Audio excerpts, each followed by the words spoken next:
Settle into your posture. Take a conscious breath. Feel your feelings for a moment. Just feel your feelings. And watch your thoughts for a moment. Just watch your thoughts.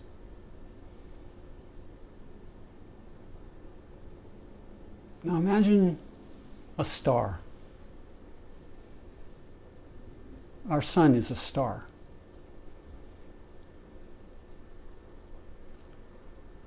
And just imagine that star and all the planets and moons that orbit around it. And all of that is a one life. The whole solar system is a one life. And the star, our star, Sol, the sun, our star, exists among a field of stars, galaxies, galaxies of galaxies, and all of that is a one life. It is one life that flows through our sun, through all the worlds, including ours. One life that flows through the systems of stars and the galaxies and the clusters of galaxies. It's a one life. One life.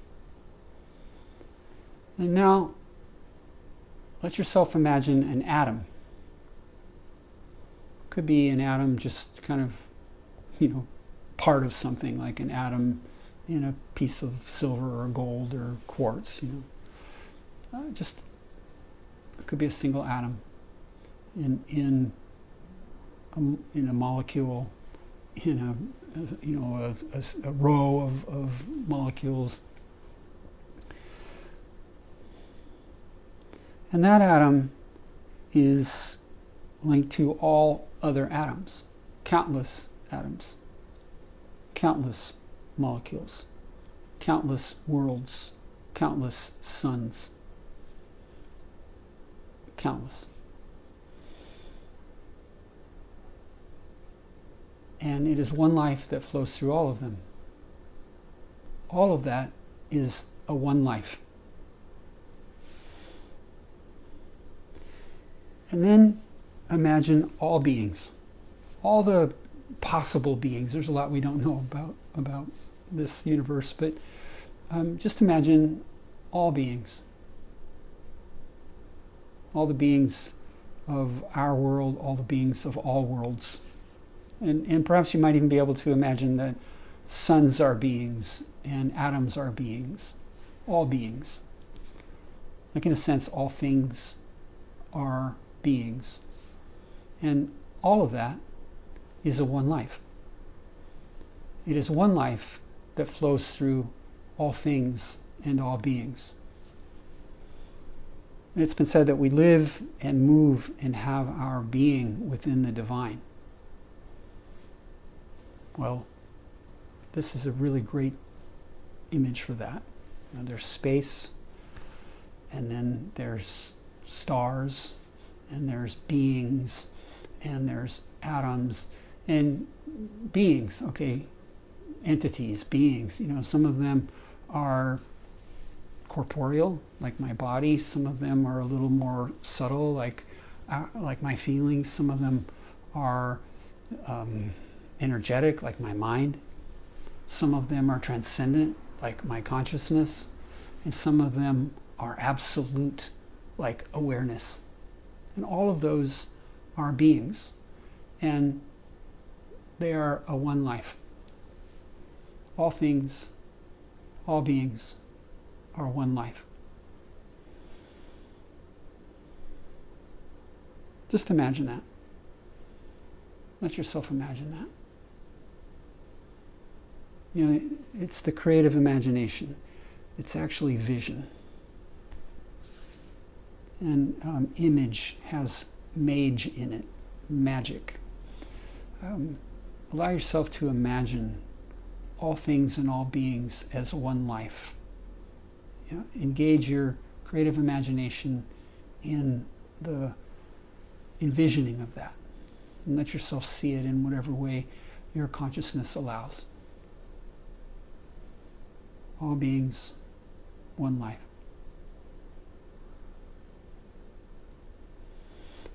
And I'm going to ask you to become aware of something.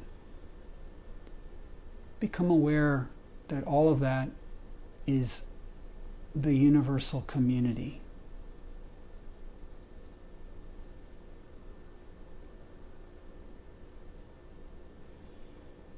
Let yourself be conscious of the universal community. Let yourself feel that. Maybe you have an image of it, a vision of it. But let yourself have a felt sense of it. The universal community. The assembly of all beings. The unity of all beings.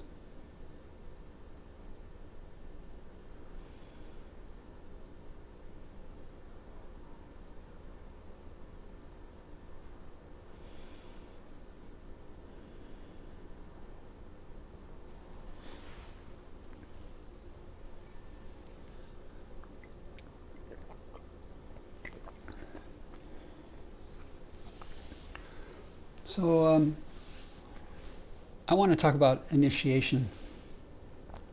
And I began with universal community because my vision is that one day humanity will stand as one life and we will gaze into the cosmos and sound our note and enter into the universal community, enter consciously into the universal community. We are a civilization. We are not a conscious civilization. And part of awakening just means awareness, becoming aware. It's best not to glamorize these things too much because then they become impossible. But if you just realize that we just need to become aware of ourselves as humanity in order to awaken into a conscious civilization. And I am given to know or feel that will involve becoming aware of the universal community and entering into the unity of all beings consciously as a species.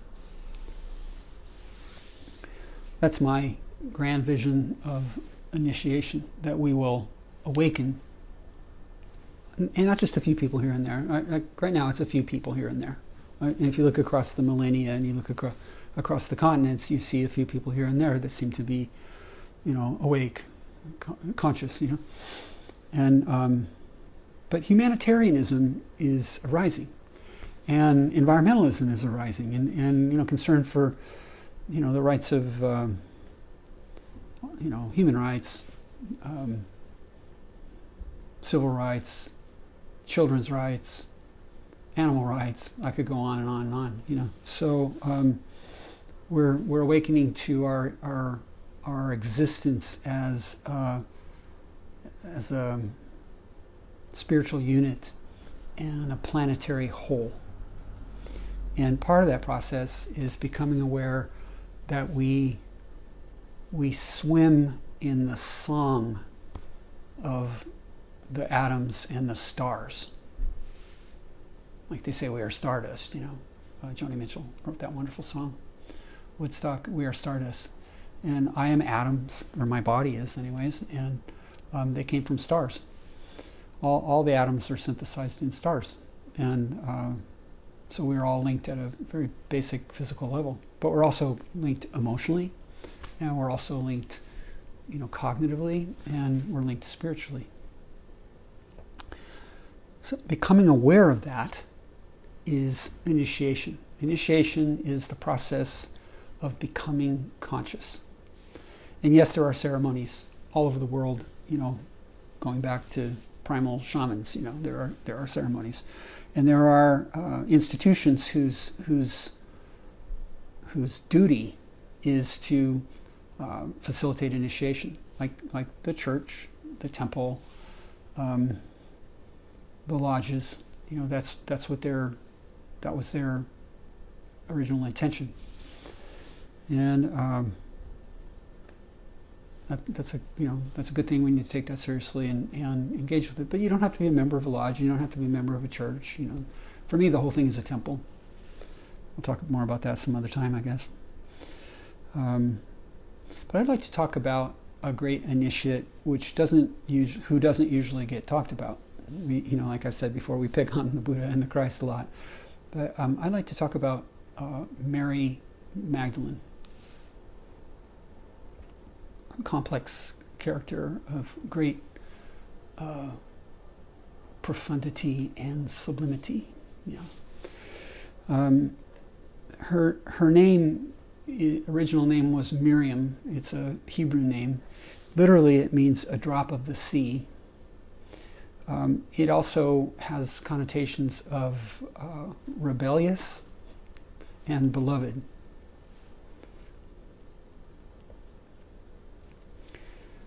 So I think that's an appropriate name, Miriam or Mary, for the archetype. And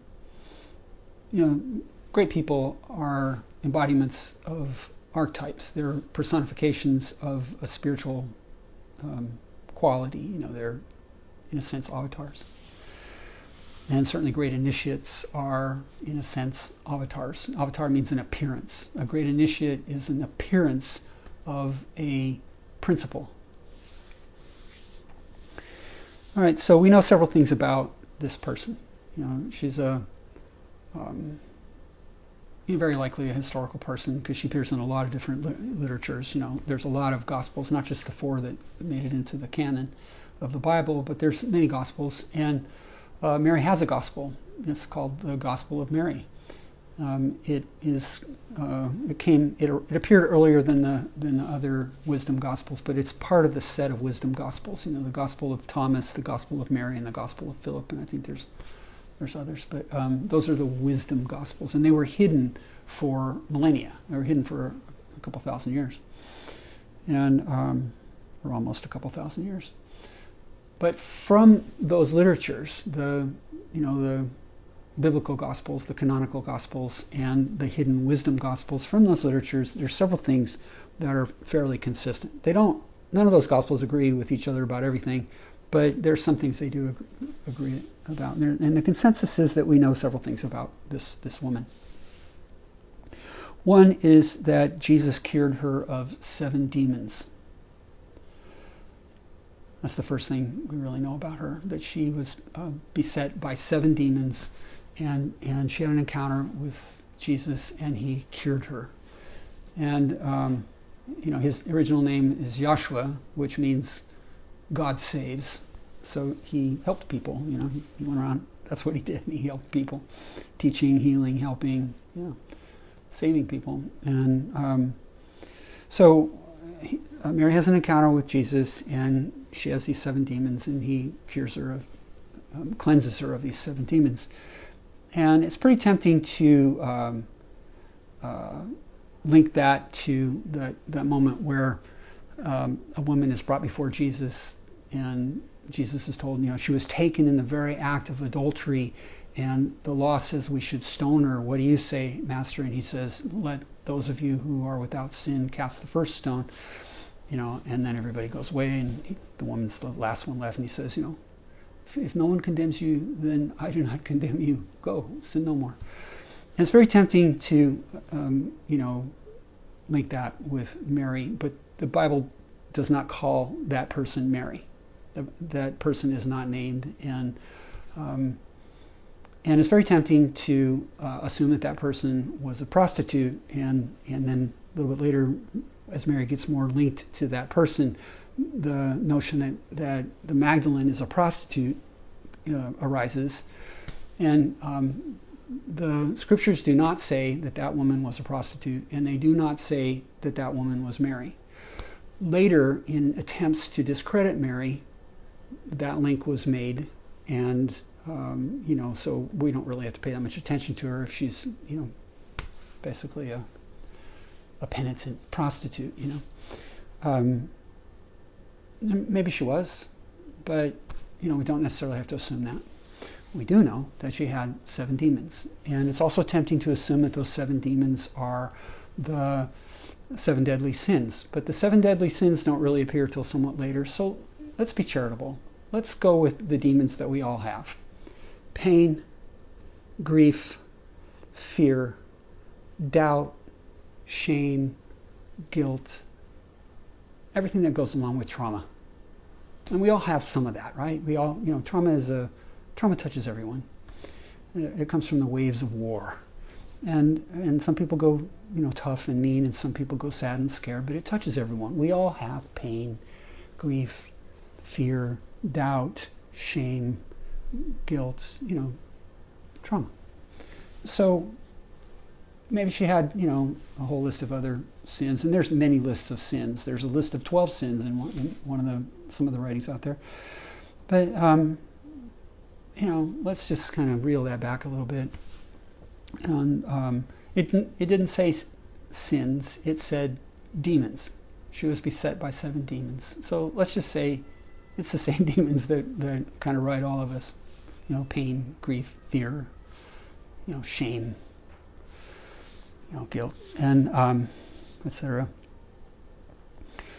And so we know that happened, and that's in there's some consensus about that, and we know that she followed Jesus.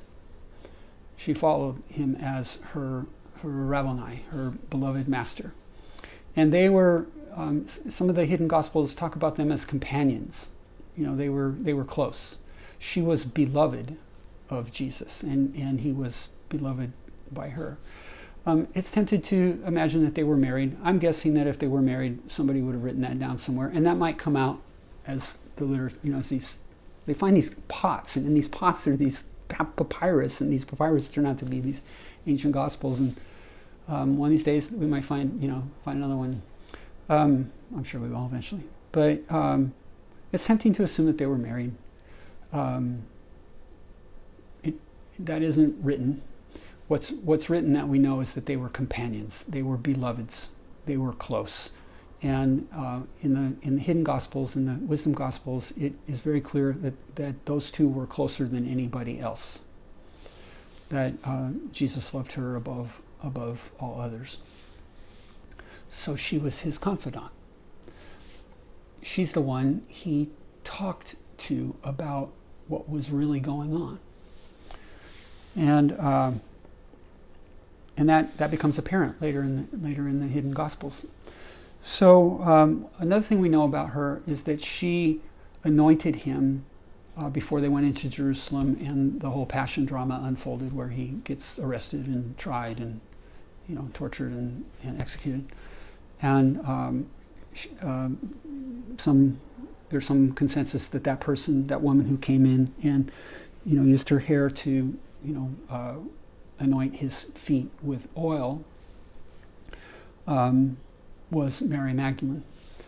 And anointing is one of the sacraments, and it's actually not very popular nowadays, but it used to be much more powerful in their day. It was much more customary, a very ceremonial way of preparing people for things. And the thought here is that the Magdalene is preparing the Christ to enter into Jerusalem because she knows what is happening.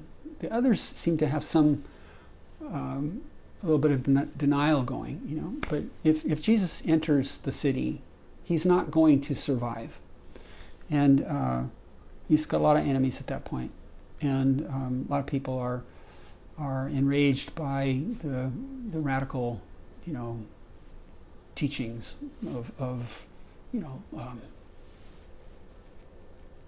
freeing from sins and all that kind of stuff, and loving everyone, loving your enemies, all that kind of stuff. So that enrages some people, and if this man enters the city openly, he will not leave it alive. Mary knows that, and she prepares him with this wonderful sacrament of anointing. And then, he gets arrested, and He's betrayed, and he gets arrested, and he's abandoned. Everyone leaves. The only members of his close circle that are present at the crucifixion on the hill called Golgotha are John, his beloved disciple, who is associated with the Gospel of John. And that probably wasn't literally written by that person, but there's some lineage there. And Mary Magdalene and Jesus' mother, Mary.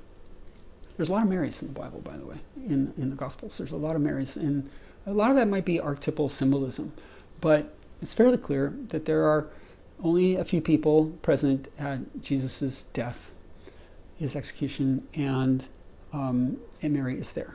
So this is her initiation. She is just present. At every juncture, she rises. Like the Master heals her, cleanses her of these demons, and she rises and follows him. The Master is facing the darkness of his fate, and she rises and she's there for him.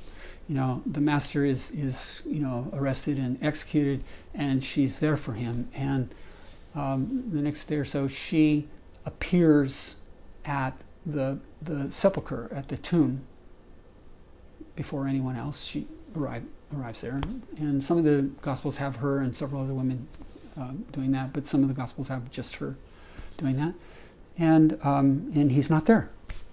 And she goes and tells the other apostles, and then she, they all come back, and the apostles look in there and they conclude, yeah, you're right, he's not there, and they leave, and she stays. Angels appear to her, and a man appears to her.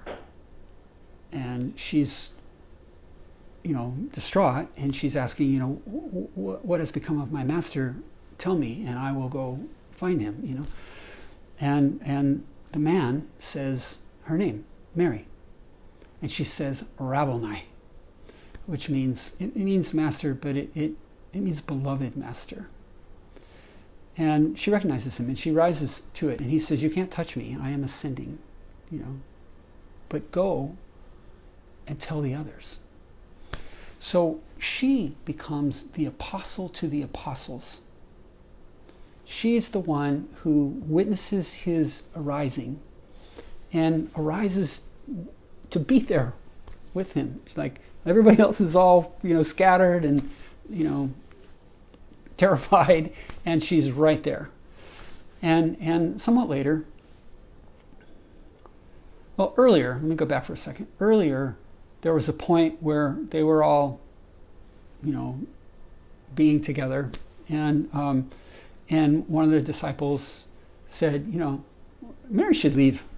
There's no place for a woman here. There's no place for a woman in this life. In this work that we're in. And Christ says, I am guiding her to become a living spirit. Now here's the key. This is the key to the whole thing. It really is the key to the Gospels. I am guiding her to become a living spirit. And as a living spirit, she can, of course, enter the kingdom of heaven. Like, it doesn't matter if she's rich or poor, or, masculine or feminine, or, a Jew or a Gentile. It doesn't matter.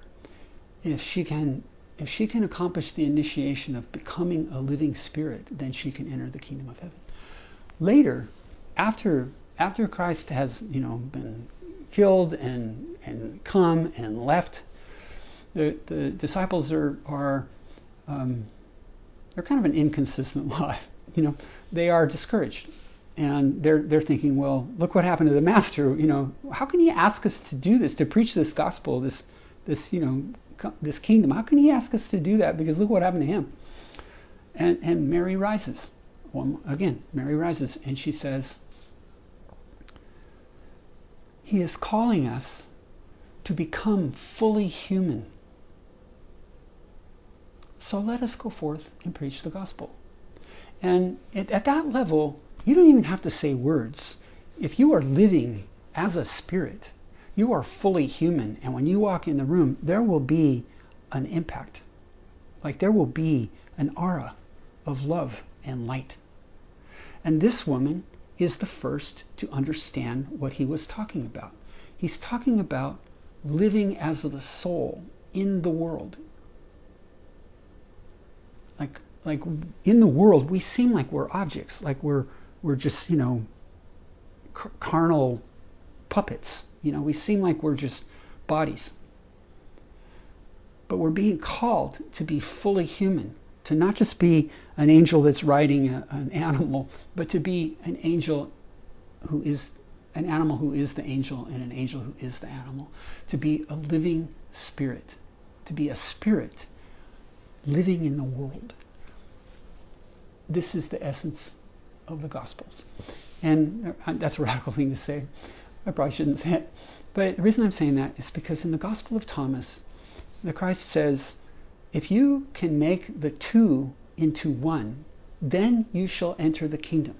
If you can make the above and the below into one, if you can make the inner and the outer, the within and the without into one, if you can make the masculine and the feminine into one, then you shall enter the kingdom. And this is called singleness. Doesn't mean unmarried. And it's one of his names. He is named in Aramaic Ihidaya, the single one. And he is an initiate. He is the Christos, which it does mean anointed, but anointed is just anointing is a symbol for initiation. And he is the initiate. And the task of the initiate is to kindle others.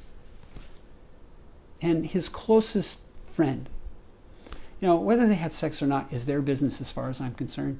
If they were married, we probably know. But, if they were lovers or not, it's their business.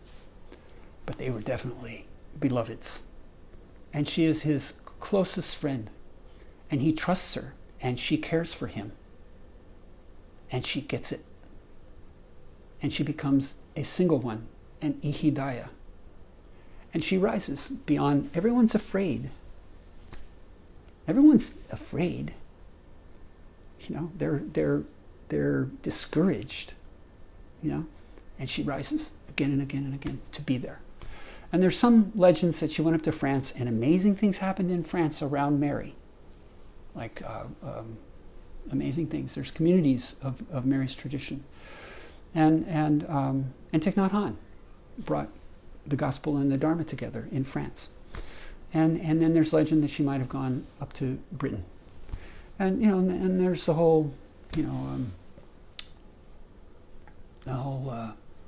what's it called, the Holy Grail. There's a whole Holy Grail stuff.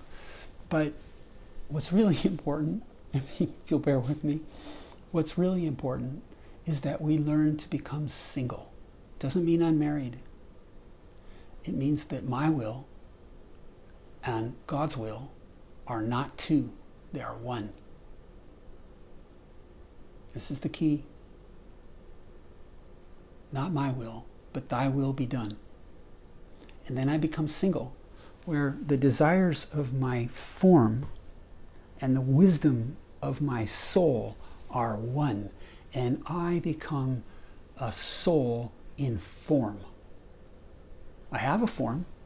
It's a bit of a rascal. It has its own habits and desires and beliefs. Trust me, you know. I'm not any different. My body has habits, my heart has desires, my mind has beliefs. But when I can bring myself into singleness and let the two become one, then all that falls into place. And the habits and the desires and the belief, they find themselves in service to the wisdom and the kindness of the divine. Like the body, the heart, and the mind become light and love and will. And this is my sense of what it means to become a living spirit, to become fully human, to become a single one. The opposite of a single one The opposite of simplicity is duplicity. Duplicity is where the corruption enters into my character. Like my body, my heart, and my mind, they all want to go in different directions. My spirit's clear, My soul is open, my spirit is clear, but there's duplicity. It's not simple. To bring all that together, here, it happens here. This is the bridal chamber where that marriage takes place. Right here. Mind, body, meet in the heart. And I am the soul. And I am living in the world as the soul. I am single. My will is simple. I do not need to have a will of my own. I am in service of the benevolent intentions. I am in service to the benevolent intentions of the universe. And there's a serenity beyond, a tranquility beyond. So this woman is an initiate. She arises from a Christos, which means disciple, and she becomes a Christos, an initiate, because she is just there. The master needs her, and she's there. She does her duty at every juncture. Every juncture that we know about. That's what we know about her. And, she's an avatar of what? Fidelity? Integrity? And worthy of admiration, worthy of reverence. And she brought this teaching. She wrote a gospel. And only pieces of it survive. Hopefully, eventually we'll find all of it. It showed up in 1896, I think. Something like that. And it was, there were fragments missing. But this wonderful teaching to become a living spirit, to become fully human. Beautiful. Admirable. So if you would, settle into your posture and take a breath.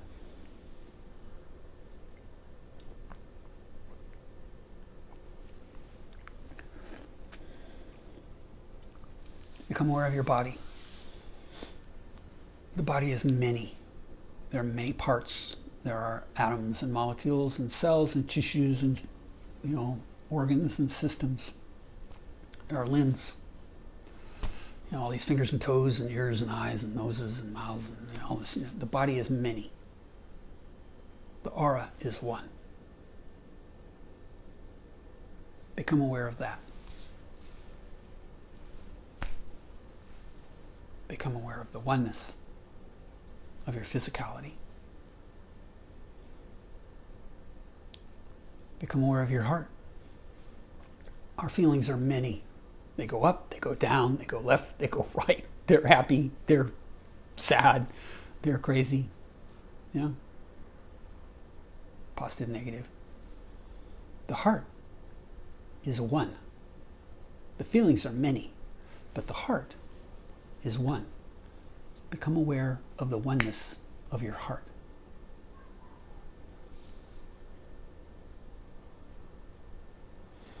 Become aware of your mind.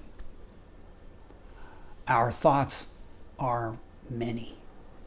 Positive, negative, dark, light, peaceful, stressful,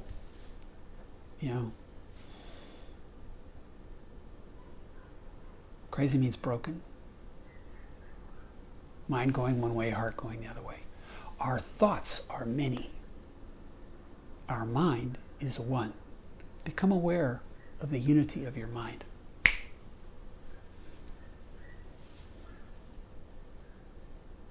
Become aware of the oneness of your aura.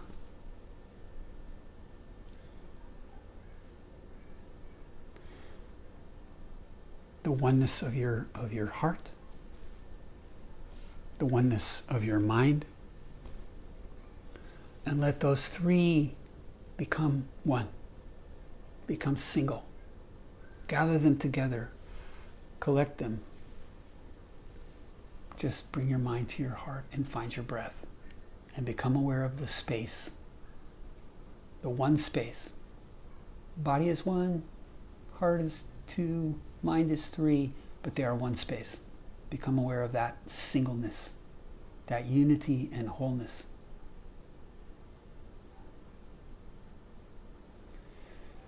That is the soul. And it's not like you have to bring your body, heart, and mind together for there to be a soul. That you're always the soul. You're never not the soul.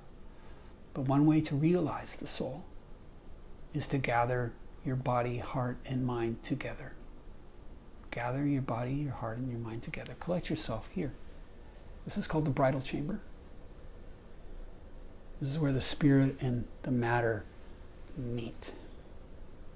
In Haros Gamos, the sacred marriage. This is where the two become one.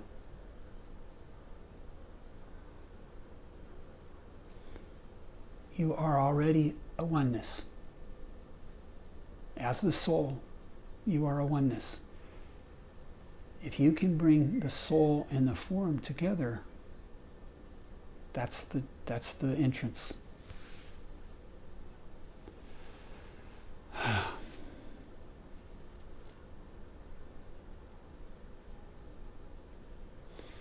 May God bless you and keep you and give you the grace.